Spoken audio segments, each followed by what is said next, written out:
প্রিয় দর্শক, আপনারা দেখতে পাচ্ছেন গাড়ি বহর নিয়ে আসতেছে সাবেক যোগাযোগ প্রতিমন্ত্রী জনাব সালাউদ্দিন আহমেদ।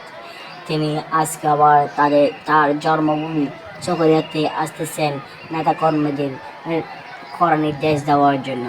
তাকে বরণ করে নেওয়ার জন্য এগিয়ে যাচ্ছেন চকরিয়ার সাবেক সফল মেয়র জনাব হায়দার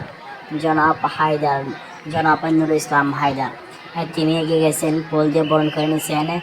জনাব সালাউদ্দিন আহমেদ সেই শুভেচ্ছা গ্রহণ করেছেন এবং তাদের সাথে কথাবার্তা বলতেছেন দেখা যাচ্ছে। আপনাদের সাথে সরাসরি যুক্ত হলাম চকরিয়া থেকে।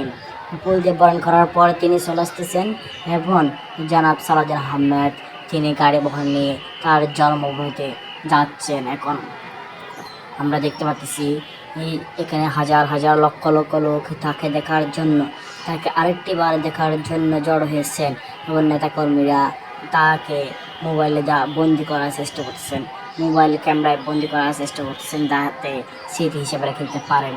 এবং অনেকে আপনার হাত নেড়ে প্লে কার্ড উঁচিয়ে তাকে শুভেচ্ছা জানাচ্ছেন এবং বোঝা যাচ্ছেন যে তিনি এই এলাকার জনপ্রিয় একজন নেতা। আমরা দেখতে পাচ্ছি এখানে সবাই উৎসব মুখর পরিবেশ এসে আনন্দ প্রকাশ করতেছে এবং তার ঘাড়ে ঘিরে রয়েছে